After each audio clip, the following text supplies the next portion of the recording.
Just getting ready.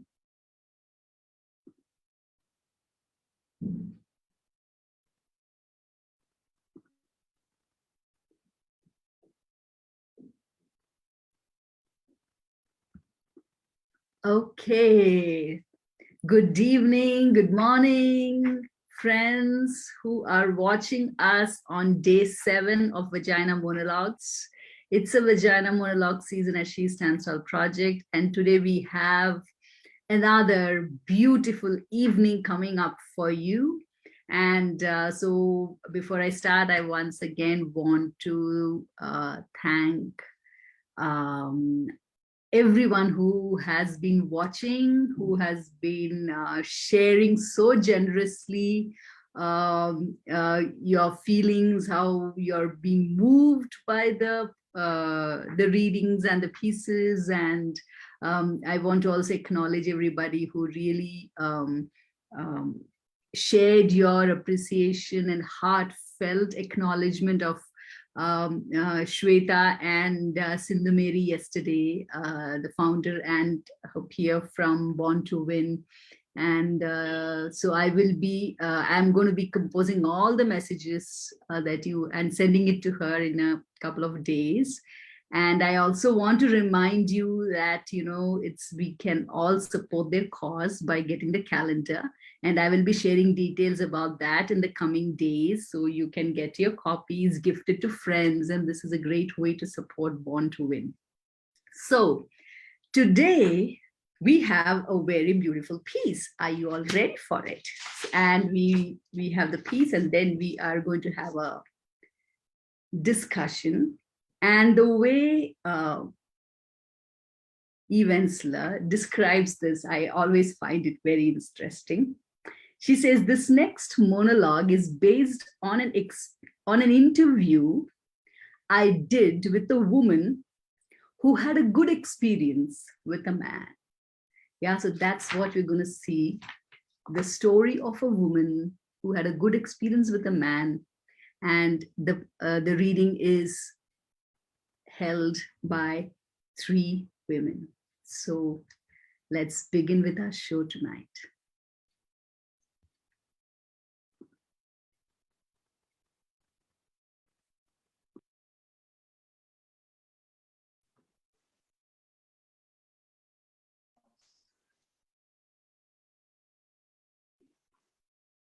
This is how I came to love my vagina.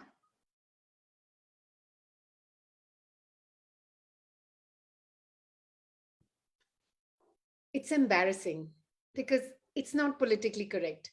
I mean, I know it should have happened in a bath with salt grains from the Dead Sea, Enya playing, me loving my woman self. I know the story. Vaginas are beautiful. Our self hatred is only the internalized repression and hatred of patriarchal culture. It isn't real. Pussies unite. I know all of it. Like if we'd grown up in a culture where we were taught fat thighs were beautiful, we'd all be pounding down milkshakes and Krispy Kremes, lying on our backs, spending our days thigh expanding. But we didn't grow up in that culture. I hated my thighs and I hated my vagina even more. I thought it was incredibly ugly. I was one of those women who had looked at it, and from that moment on, I wished I hadn't. It made me sick. I pitied anyone who had to go down there. In order to survive, I began to pretend there was something else in between my legs. I imagined furniture. I imagined cozy futons with light comforters, little velvet settees, leopard rugs, or pretty things like silk handkerchiefs, quilted pot holders, or place settings. I got so accustomed to this, but I almost lost memory of having a vagina. Whenever a man was inside of me, I pictured him inside a mink-lined muffler or a Chinese ball. Then I met Bob. Bob was the most ordinary man I had ever met. He was thin and tall and nondescript and wore khaki tan clothes. Bob did not like spicy food or listen to Prince. He had no interest in sexy lingerie. In the summer, he spent time in the shade. He did not share his inner feelings. He did not have any problems or issues. He wasn't even alcoholic. He wasn't very funny or articulate or mysterious. He wasn't mean or unavailable. He wasn't self involved or charismatic. He didn't even drive fast. I didn't particularly like Bob. I would have missed him altogether if he hadn't picked up my change that I dropped on the deli floor. When he handed me back my quarters and pennies, and his hand accidentally touched mine, something happened. I went to bed with him. And that's when the miracle occurred. Turned out Bob loved vaginas. He was a connoisseur. He loved the way they felt, the way they tasted, the way they smelled, but most importantly, he loved the way they looked. He had to look at them. The first time we had sex, he told me he had to see me. I'm right here, I said. No, you, he said. I have to see you. Turn on the light, I said, thinking he was a weirdo and freaking out in the dark.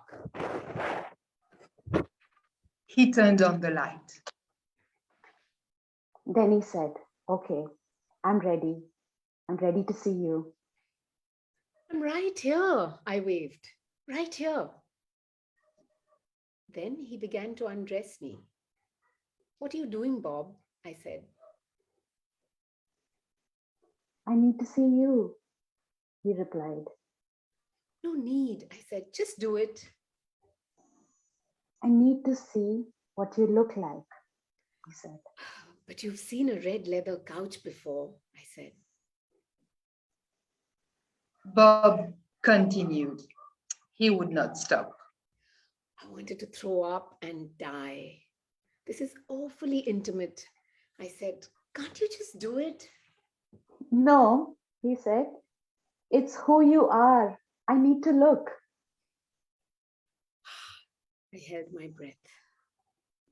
He looked and looked. He got breathy and his face changed. He didn't look ordinary anymore. He looked like a hungry beast. You are so beautiful, he said. You are elegant and deep and innocent and wild. You saw that there?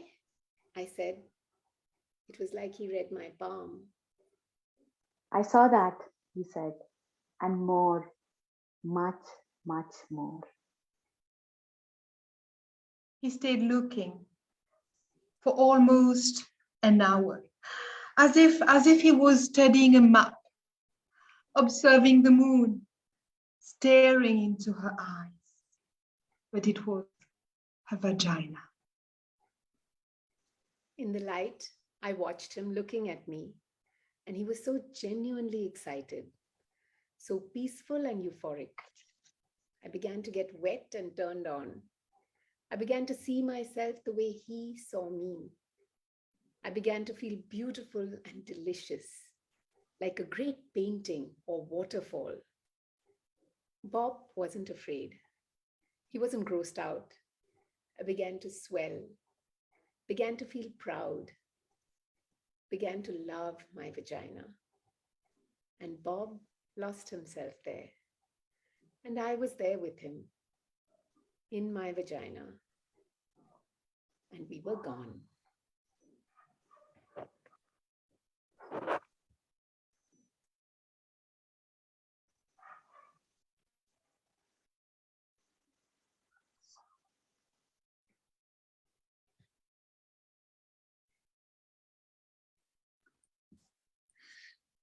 Wow. I think let's just take a moment at this monologue. And it's a different taking moment. It's a moment of relishing this monologue.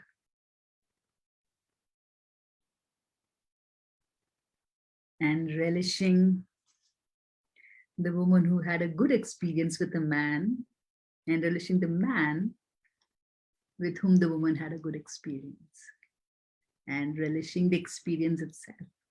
Yeah. So now we are going to enter into a little bit of sharing reflection on this monologue. And so I want to welcome back the sisters who read this piece. And I want to introduce you today, Kavya, who's joined us for the first time in reading this piece. So Kavya, welcome. Kavya calls herself a red medicine woman, at present in awe of the capacity of the body to teach me about me. Welcome, Kavya. And we have Yannick. Yannick is an incarnated soul in a woman's body, navigating this lifetime in search of growth. And we have Ruchi. And we met Ruchi was here yesterday as well. So Ruchi, welcome. Ruchi introduces herself as I am open and adventurous. I bleed and heal. I birth myself every moment. I am whole. So welcome to all three of you. Yeah, just your faces are all like in smiles and beams. Out of this piece. Yeah, so just I want to hear from you. How was it reading? We'll have two more sisters join us today, Megha and Preeti. So as we wait for them to come and join us, I want to hear from you. How was reading this piece? First time you read it and reading it today, how did it feel to read this piece? And we'll talk about Bob and experience of Bob when the other two join us. Right now, we'll keep it with the monologue. Anyone can start. And experience of Bob when the other two join us. Right now, we'll keep it with the monologue. Anyone can start. Okay, you go.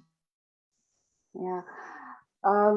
So my mouth was watering by the end of this, and I was like, I experienced that, and I could hear it and I could feel it, and I was like, wow, it's not just this piece for me. It felt like all the days of whatever we've been talking about, like it's coming together in the body, and wow.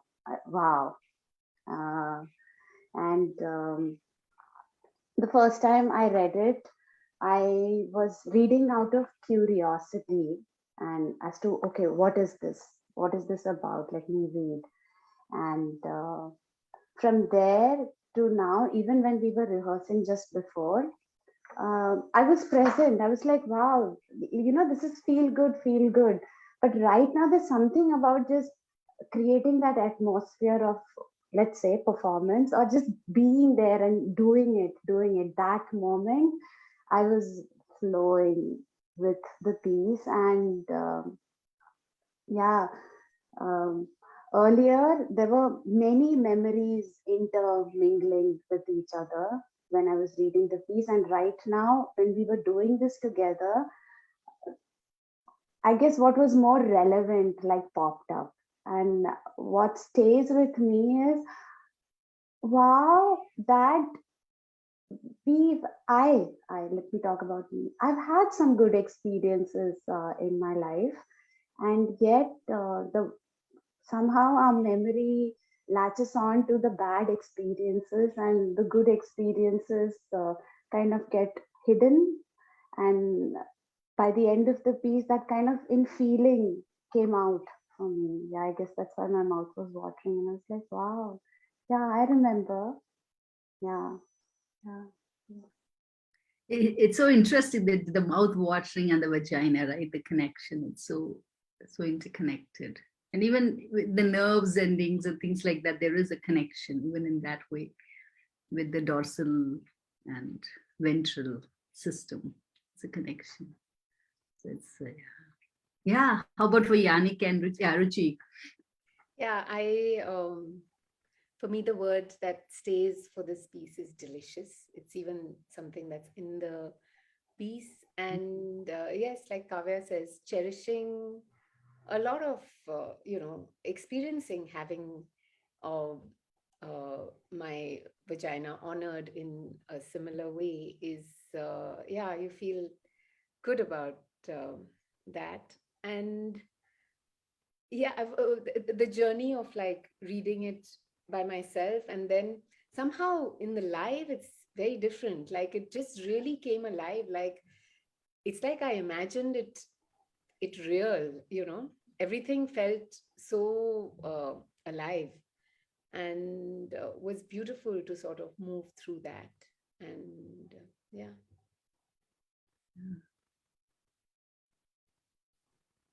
So what comes to me is the word preciousness, because we've been talking last time during the vagina workshop of that woman who meets herself, and here we see a woman who meets herself through her partner, through the eyes of her partner, and somehow to me it portrays a kind of, I would say, sacred union between the woman and the man, and an openness and acceptance of the other. And by accepting the other, I accept myself. I come to myself. So yes, and to be honest with you, the first time I read it, I felt so, I don't know, overwhelmed. I couldn't read it again. I just put it aside, and then I said to myself, well, we'll see during the rehearsal how it goes. But there was a lot of emotions coming up to see that preciousness of the moment of a union. Yeah, there is it's that you brought that earlier piece and piece. It's beautiful because there's something about having this experience in a relational space, and it's not just a man; it could be a woman too. But that relational experience of your vagina being mirrored on someone's face and their appreciation of it, that does something. Because there's something about seeing our beauty on someone's face. It does something to us, and this is and for someone, he took an hour. I mean, it's beyond my imagination that a man would have so much patience for an hour. I would imagine that as a woman, if I was making love, I would, think that that I really see the possibility of it. But with a man for an hour, really not wanting to have sex or get it done with, but to just admire her vagina. And because so much of our healing is also in that, is somewhere, so thank you for bringing that connection with that earlier piece, the two different movements, because we really elevated that movement of seeing your own vagina, but there is a different beauty in it being mirrored by the other that doesn't compensate with your own. It's that, again, the relational aspect. There's something about relational. We are here relational beings. So in relationship to meet that, it's a different movement of healing. Yeah. So now, since you spoke about the monologue, now we'll get into the real deal. Yes, go ahead, Ruchi. I feel this, sort of taking forward what you said, this whole thing of like, when she says, like, you saw all that down there. Yeah. And, for someone who, like, few paragraphs before is talking about, I hated my vagina, I hate my thighs. Yeah. And then you wonder, like I think it gives me a new perspective when I look at it again, to think like, oh, what does this really say about me? Because I think the first time we have that engagement of looking at that mirror is quite like just getting comfortable with the anatomy, how it looks, the folds, and like all of that, but then to go a little deeper and say that what are you saying to me is quite something. Like, to think of it as the palm of your hand, which says so much about you, right? Right. And to think of this Bob who has probably seen so many, like probably spent an hour seeing each one that he did, and saw the women that he was, like, really saw the women he was, the woman he was making love to, is so beautiful. It's so beautiful. Yeah.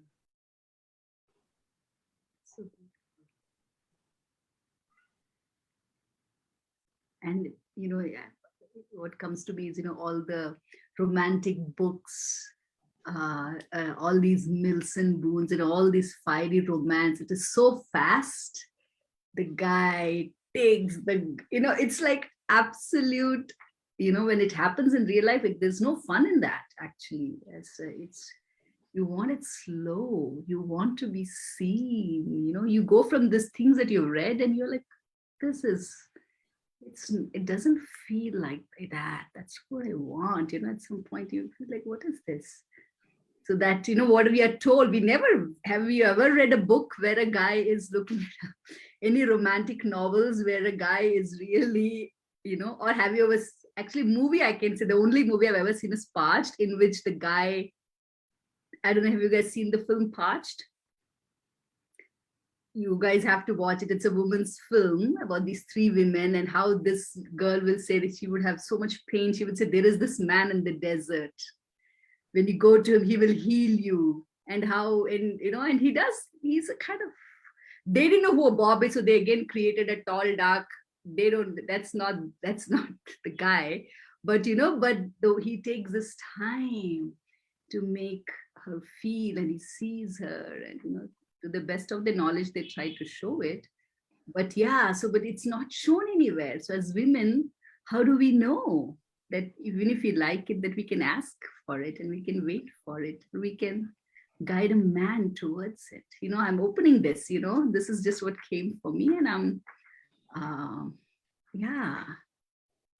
And I think what I was thinking as well, there are so many things that we take for granted regarding our own body, our vagina, and sexual intercourse. Yeah. And like Ruchi read that part at some time. No need, I say, just do it. Like, Yeah. just let's get there. Let's get eventually to the orgasm, or I don't know, just finish it, just do it. So yeah, we all these aspects of ourselves and our body are so much taken granted for that we don't take time to look at them and notice them and come present to them. And indeed, that's where, when you start growing that kind of consciousness of yourself and the other, it's only then that some awareness can happen. True that. I feel like, what if we didn't need a Bob to love our vagina? What if we like owned it this way and entered into a relating with that sort of celebration of her, and knowing that she's such a portal into myself, like everything. Yeah.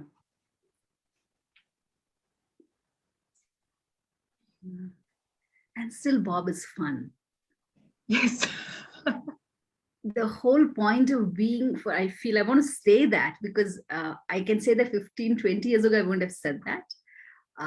But I would say that, it did not be Bob, it could be Bobby, or it could be Bipasha. I'm saying it to the man or woman. I don't want to give it like a gender. What I'm saying is,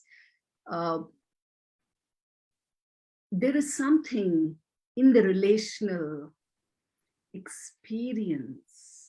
And so I think if we can really see ourselves and fully own our vagina, then in the relational, we are not in the trauma of at that moment trying to deal with it, then we can fully be present in the Bob experience. I'm sure the first time she might not, she went there, but I'm sure her second one with Bob might have been a much, she would have been now seen. And, so at that time, because it's a lot to process afterwards, like what happened here, But I think if we are open to that, we have already done our work to, to also give back to Bob. So it's a giving and taking in that, right? There is a, how do you, because here you're so, this with the receiving itself is so overwhelming. How do you, in that moment for her, I wonder how it was to give back, because it's so much to receive.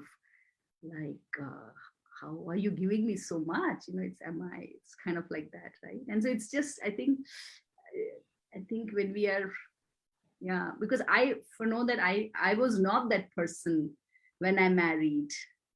In my marriage, I feel like my ex-husband might have been a person who did not have any stigmas around my body, that I had more stigmas. I had more shame with my body than he did. He did not actually have. But he had trauma, but that's a different thing. But, but I didn't know at that time what is right. I had all this right, or this maybe not, or things like that at that time. Very culturally, I didn't know that. Yeah, and that created a lot of conflict.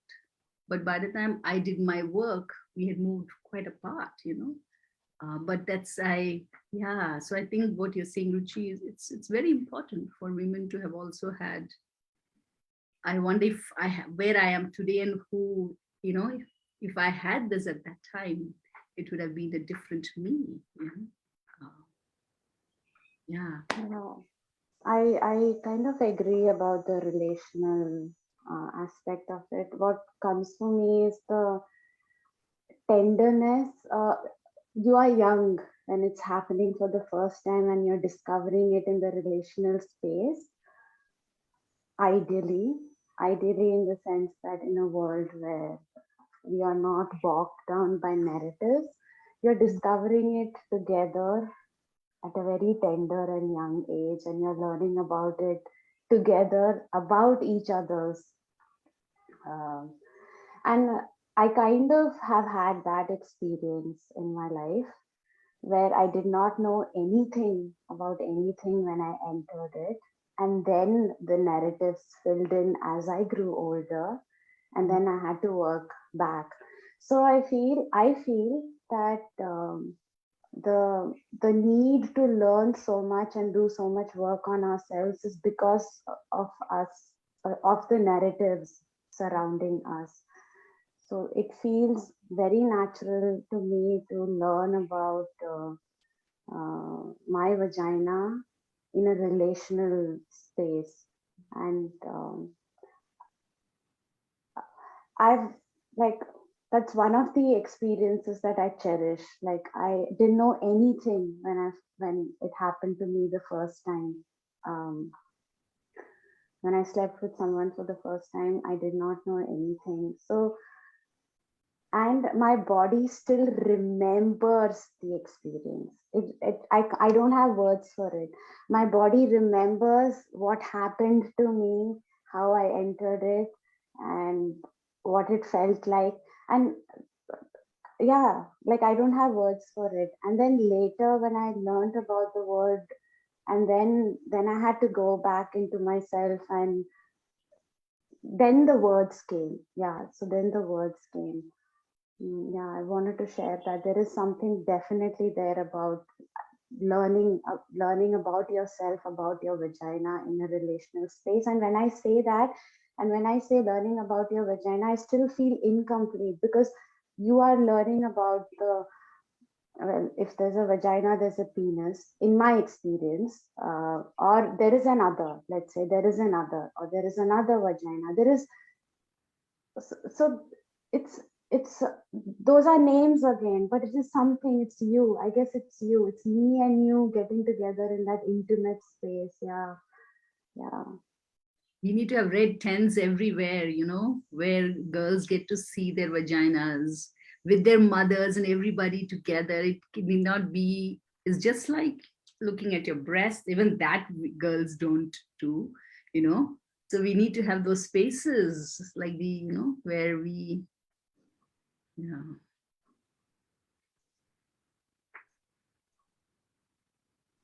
I remember the first time when I saw myself in the mirror was before I was seen, no, was after I was seen by anyone. So I remember being scared because I did not know physically now what was I looking at. Like that image wasn't, it did, yeah, I was scared at what I was looking at, and I guess I did not have anything to anchor it with other than scary things that I had heard in the pop, like in the culture. But somewhere in me, I knew that that wasn't me. But then, who was me? What is my narrative? Then, what is my story? So I remember being scared, literally, oh my god, and then slowly taking my time, and then then like and this was all before I even knew that this kind of work is like done. Like I took pictures of myself, I recorded a video of myself, and I was like, I will look, and this was like in my early 20s. And now when I'm thinking back, I'm like, that's real work that I was doing without any reference on myself. And there was no stories or words in my head that I'm trying to love my body for the way it is. All I was, I guess, thinking was that why can't I look at it? Like, why can't I look at myself? It's my body. Why can't I look at myself? And I was just following that feeling. Yeah. And so I'm actually feeling blessed that I'm able to now sit down and in this safe space, like being calm in my body, be able to reflect on all of that. And I know it's just my story, and I'm able to only speak from my perspective, but yeah, I'm feeling blessed for this to voice it in a group. Thank you so much, Kavya. So beautiful. I resonate so much with this. Like, I've also done this, film myself, and then look at it and be like, and I think it's really for me, like, really only recently to sort of mend, I would say, but then it wasn't, mending brings an aspect of being broken, but just to sort of deepen and have a more wholesome relationship with my body is really very recent. And also, was deepened relationally for sure. So, like what you're saying about this mirroring of yourself in the other is really, in fact, this tattoo, I always thought like tattoos are so beautiful, but not on my body. And then it was finally that it felt like, no, my body. And it's like somewhere then that feeling that is for your body also then extends to a part of your body that that you think of as furniture, that you sort of is the basement. I think in one of the talks it had come up, that was such an image, that is the basement. It's where you put things that you don't want to deal with. The flood. The flood. Oh, I just remembered we named it the garage in college. Oh, my garage is closed. My garage is open.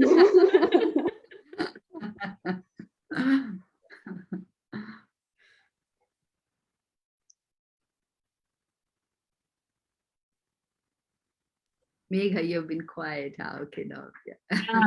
Listening. For me, as I was watching all of your sisters live, this monologue, I feel it came on the 7th day, and this is my sense right now. Like, it came at a point for me settling. Like, we've heard so much intensity just from yesterday, just from Friday, the hair, the flood, and the vagina workshop, and for me, this one is like such a playful invitation of my own nervous system, like it's inviting me. That I feel like when I listen to you, sisters, even like you want to get done with it, but then an invitation of play and exploring and curiosity.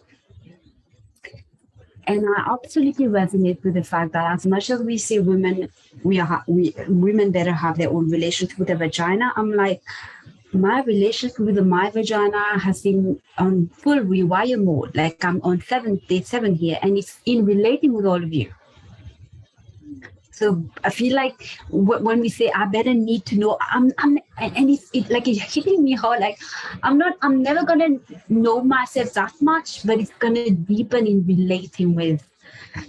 Like Kavya said, it doesn't have to be penis. It doesn't have to be like just this is in relating. This is intimacy. So yeah, and I feel women more than ever. This is the call home. Like, do not be fooled that on your own you do the reclaiming. Never on your own, in relating, in companionship, however we want to call it. So it's, yeah, I feel Bobby's, or Bobby or Bobbin, you know, it could be anything. Yeah, anything. You could be also anything is a beautiful call to surrendering.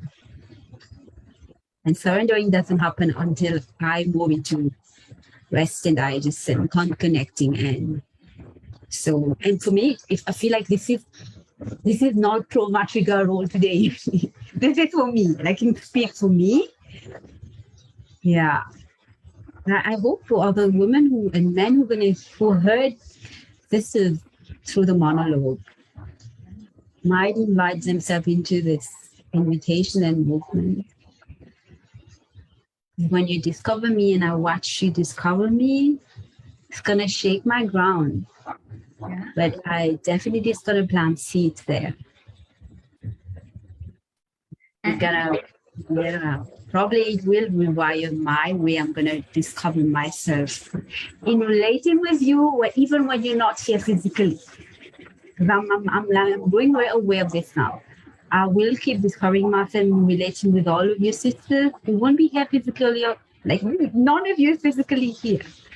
But this, yeah.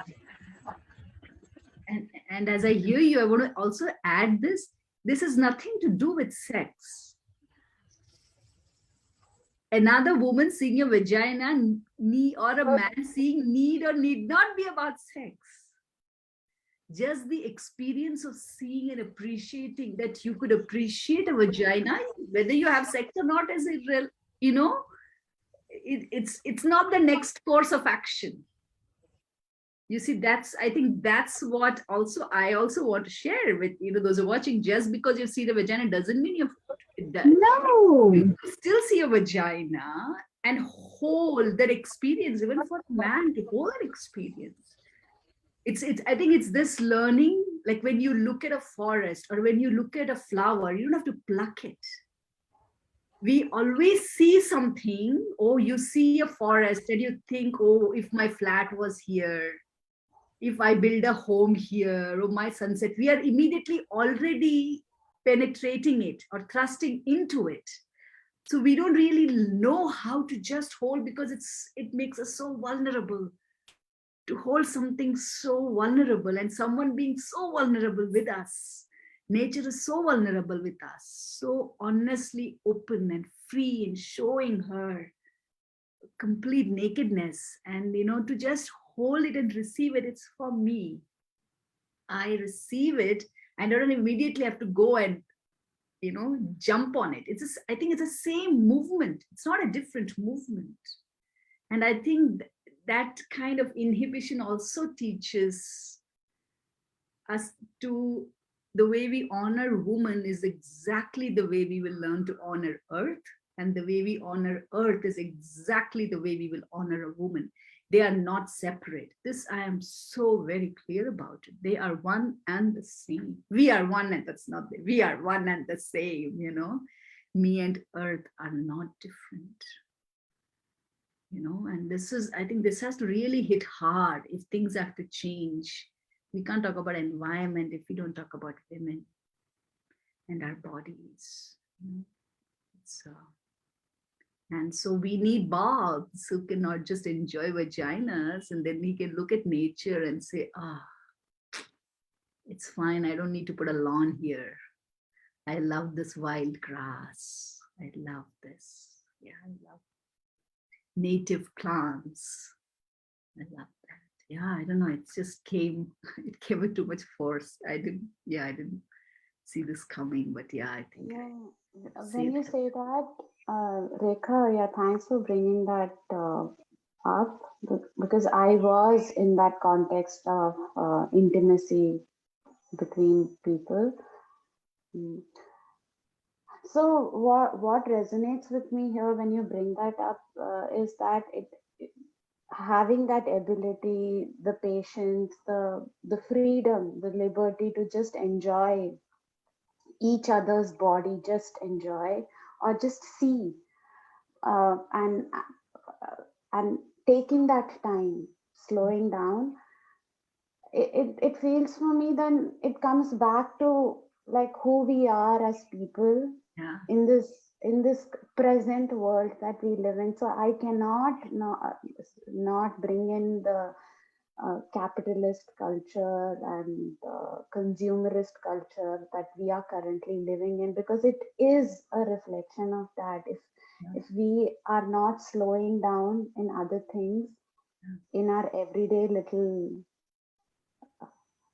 moments, I don't feel we are going to be able to slow down to see each other. Like if we can, in that same vein, if we can slow down to look into each other's eyes, it's as intimidating as looking into each other's vaginas or penises or even breasts.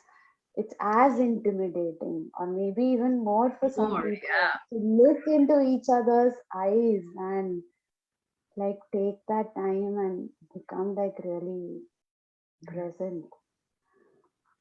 And one thing that keeps coming back to me, no, yeah, especially in this discussion of slowing down, taking time, um, even to become available, it is scary, and there is there is a fear for the self and the body to even enter that process and enter these conversations. So I guess I want to again like maybe be specific. Like in my life, my fear has been that if I speak uh, to I have been free, like in college, speaking about sexuality, intimacy, and the our private, so-called private parts, and having a discussion at 17, 18 with my classmates. But then I soon realized that where I was at, I'm going to be marked Yeah. as someone, and this is unsafe for me because there were graffitis on the wall by my name and by my picture by some unknown person that made me feel really unsafe, and then slut shaming me, and it didn't bring me down as such, but yeah, of course it made me wary, it made me scared, and I was alone. I wanted to keep myself safe, so I didn't want to put myself in a situation where I'll be attacked or where I will be uh, uh, taken as being easy. And that's a very real thing. That's a very real fear of, if you speak openly, then you are uh, somehow. It's believed that it's okay to take advantage of you, or you deserve that, or you're asking for it, um, and in very subtle ways, I feel even now that radar for me kind of turns on whenever I have that conversation, or when like, is it safe for me? Am I putting myself in a situation where I'll be attacked? Am I being stupid? So rather shut up than like talk about it. Yeah, and there are many levels to this attack. You can be physically violated, but you can be emotionally harassed as well. So, And yeah. that happens a lot, especially in our country. It happens a lot in schools. I remember school, like when you're saying school bathrooms and how names get written. I remember being like, even at that time, walking into principal's office and fighting. I specifically know girls whose names would get written, and it was just I mean, and so what you're saying, safety is so important. And what, as you spoke, what hit me is like, if I can share is, this is just trauma, like polyvagal theory of Stephen Porges. He says there are 6 states in which we move. So intimacy, he says, is for intimacy to exist, our ventral vagal system and our dorsal system are the only one that need to be active.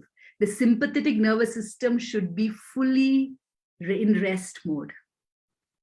Only then intimacy exists. So if our sympathetic system is very like the one that is not feeling safe and it has to be alert, then we cannot enter intimacy. Then it's not really intimacy. Is when you feel so safe, so relaxed. That means the dorsal system is in complete domination. So your gut is relaxed, your heart rate is normal, your breath is, just very slow and relaxed. Yeah. And there is connection. So ventral vagal is the eye-to-eye contact. Yeah. Your face, the tone of voice, all that is what makes intimacy. So intimacy is actually a state of the body, which happens when these two systems, they have like, it's the research. So he talks about this. That's the state when sympathetic is completely, down. It's not at all active. So it's very true. What you're saying is very true. We cannot experience intimacy. So Bob had to really make her safe. She had to really, and I wonder if he really did that we have not explored, because as women, sometimes we just go initially, we just go into it. That's how our training is, we are always taught to not fully be with the intuition. Even if it's Bob, I feel doesn't matter. I need my time. Even if you're Bob, even if you're God right in front of me, even if you're Krishna in front of me, I need my time to feel safe. This is like, I don't know what I'm going to get for this, but that's how it is. I have to feel so safe, so relaxed first. And so that's very true. Intimacy and those moments. And as women, even if it is Bob, I think each of us will show up in that moment very differently. And we need to show up in the way that we show up. And we need to ask for what I need to really feel safe, right? That's very important. Yeah.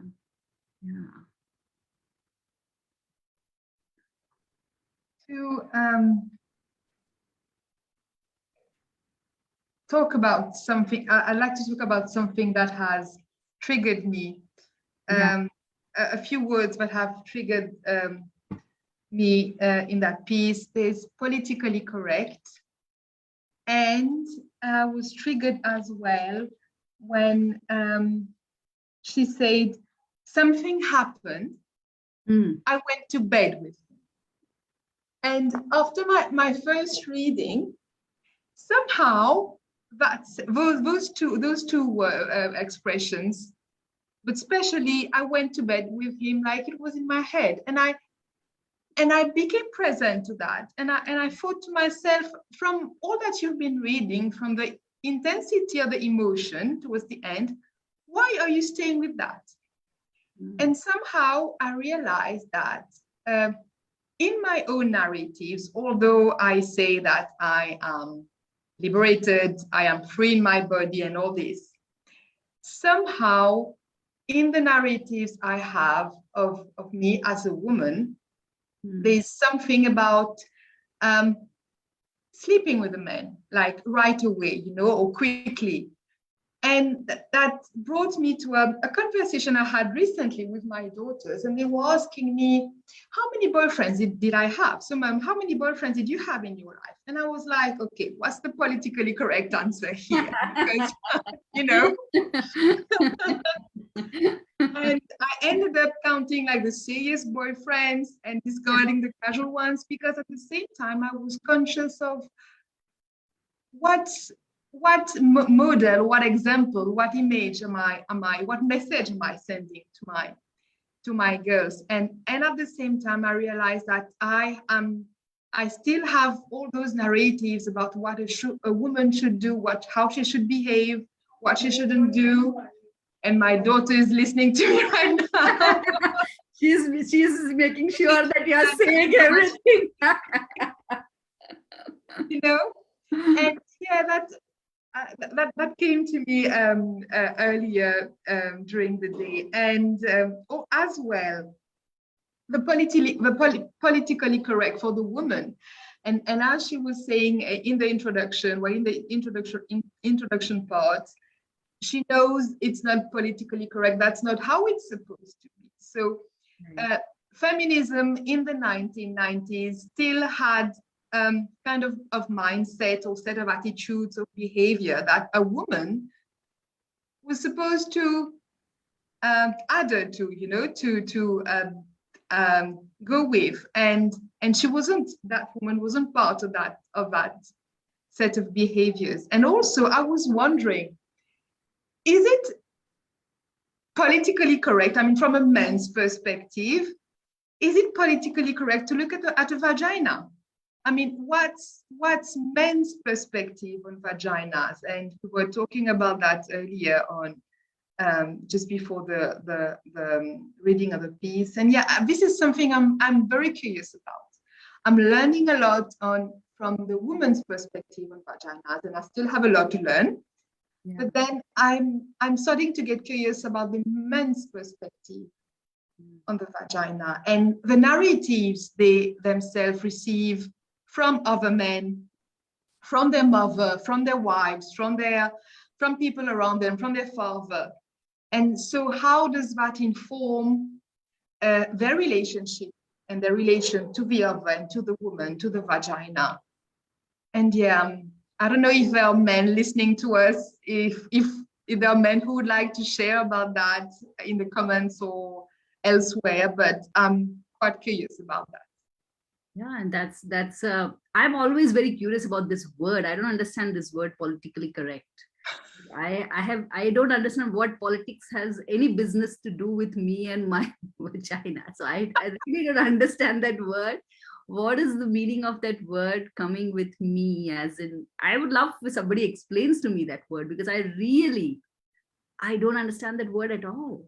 Politically correct. It's not a word I ever use in my language. I never, yeah. I'm somebody who doesn't even watch, politics. I know I understand unsafety and all that part, but I am very curious about this word as well. So, I would love to, and I'm sure it's different for each one of you here, that word. What is politically correct? Politically correct could be culturally correct, socially correct, and that would have different meanings for each one of us, I guess. Yeah. What's acceptable, what's socially acceptable. Right. What is offensive? Like, I want to bring in that word offensive here. So what is offensive about vagina? What is so offensive about women speaking about vaginas and sexuality and intimacy that, it becomes a threat? What is offensive about it? Yeah, that's why you're shamed, right? When you speak about it, you become politically incorrect and you get shamed because. And I think in almost all, as in this patriarchal culture, or where marriage is there, where property is concerned, in all that stuff, somehow women have become the carriers of morality. We have become the whole and soul of this name, family name, all that. See, if there is no concept of marriage, there is no concept of family name. I think if women, and like in the old matriarchal culture, women are in their home, men are in their home, and men visit with what family name? Whose name? What is there? There's no concept of.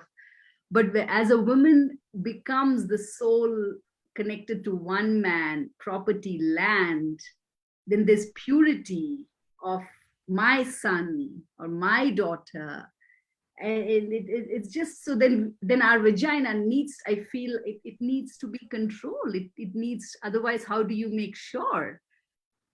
So it becomes a control of the vagina, it becomes a control of a woman, and who enters the vagina becomes needs to be enforced, just like who enters the land. So land gets barbed wire, vagina gets barbed wire. You just have to look at land, what has happened to land across last 5,000 years. You'll know what happened to women, because those movements are together, they are not separate. If we start looking into that, we understand that that's the thing. In almost every family, if you see so much land, I know in my own family system, land disputes, brothers and sisters not talking, like ridiculous. You have enough, but no, so then it finally comes down to the women, the sisters. It's just interesting. It's this. So I am very curious about this. Like, do people make this connection also, is what I am curious. So even land, right? India, if you say India is this glorious, pure, ancient, the most ancient, enlightened civilization, who becomes the carriers of it? Women. So we shift here and there, suddenly this whole 10,000-year-old system is going to collapse. Nothing is going to happen to the system. But somehow we also get connected to the morality of it. But it's interesting. It's just interesting, I don't know, is it making any sense what I'm saying? Or does. It's as if the entire family or world's reputation, it's the woman who carries it in her body. yeah, our bodies I'm are carrying the reputation of family or whatever in my body, and I better behave politically correct, culturally, religiously, whatever. Yeah. And I think it's high time that we speak about this. Sorry, Yeah. I don't want to carry it anymore. I'm not carrying it. Because nothing is going to happen. It has already, that thing is going to, it's like such a illusion. When you look at it, it almost is humorous to me. It's what? How is this anyway? Right? Yeah, I don't know if men make the connection. I mean, some do. Those are conscious men. They love land and they are so conscious about land. And then they will also connect with women the same way. And this I've seen again and again and again in my life. Men who are very conscious of land and people, and they don't see. It's just, I think it's the same human. We doing our work and our trauma. It just keeps coming back to the same cycle, this. I'm seeing two things here. One is, yes, love for land and earth. And there is this thing of ownership. I don't know, like strict ownership and safety in ownership. So there could be someone who loves land, who is connected to the nature, but also needs safety in ownership. And I guess culturally, we have become, this is a known thing, but it's also relevant to bring it back to the space that our identities are attached to what we own. So it's that, like, if you own land, you feel safe. I can retire. That's what your retirement plans are. No matter how modern you are, you might be a single person in a polyamorous affair, relationship situation. But if I feel my safety for me in retirement is in like owning land and owning a house and keeping safe. So culturally, there is this thing of like ownership, and that is again translated into owning women. Yeah, owning women. And because then you're owning the womb, you're owning what, your own children. You want to make sure what will happen if you don't own land.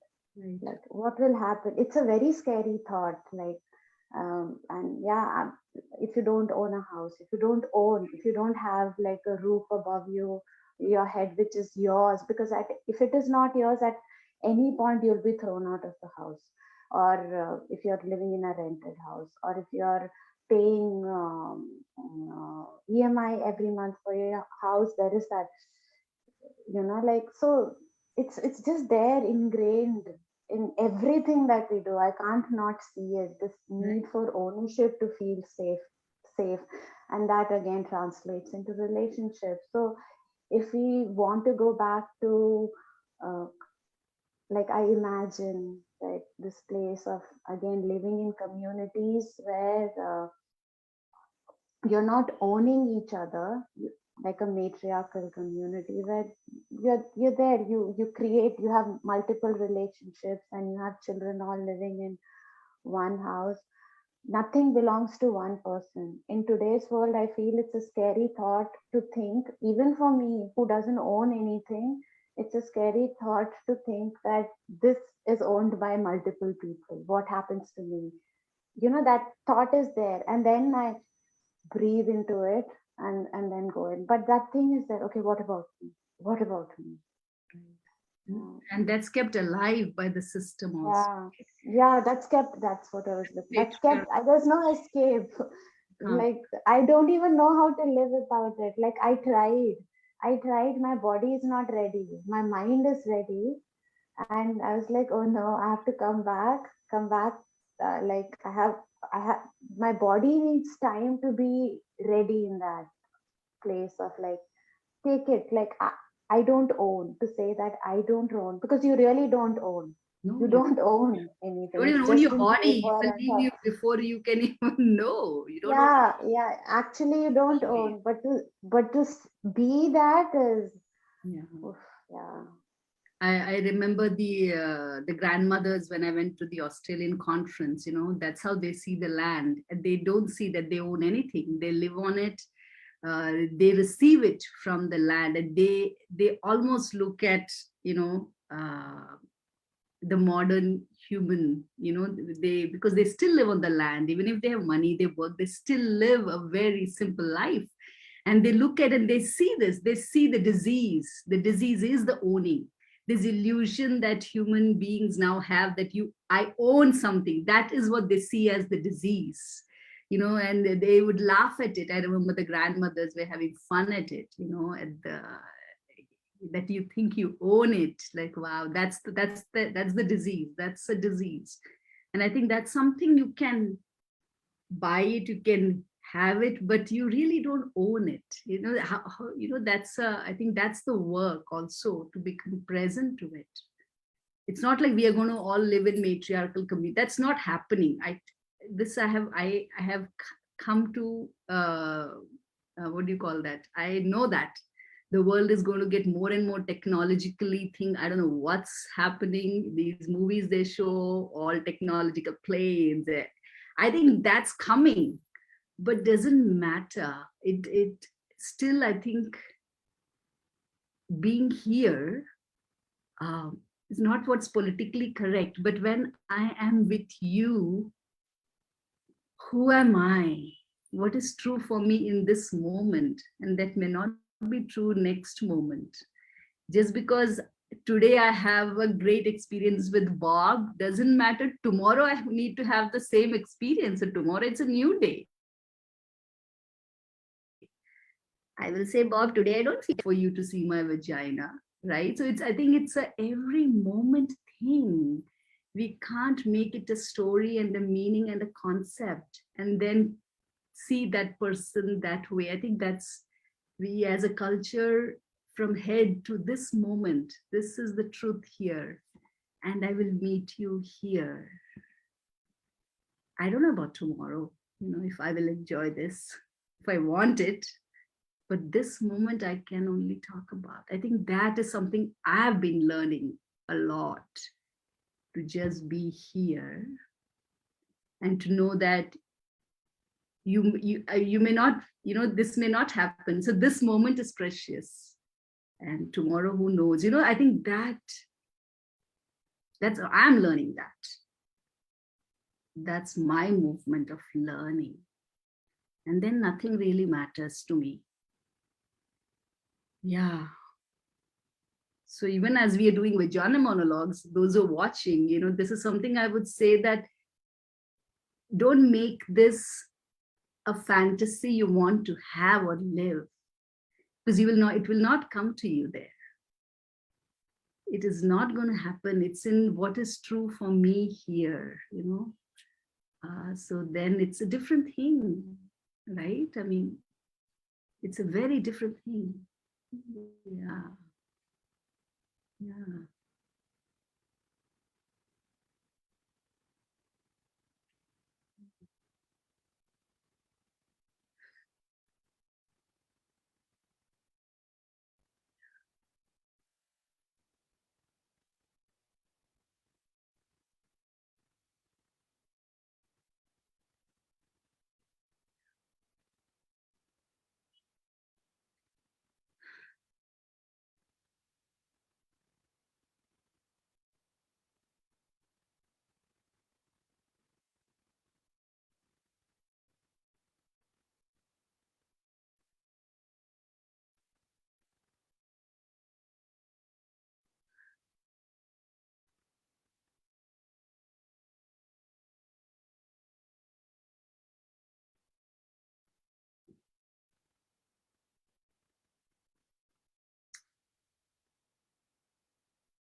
Just stay there.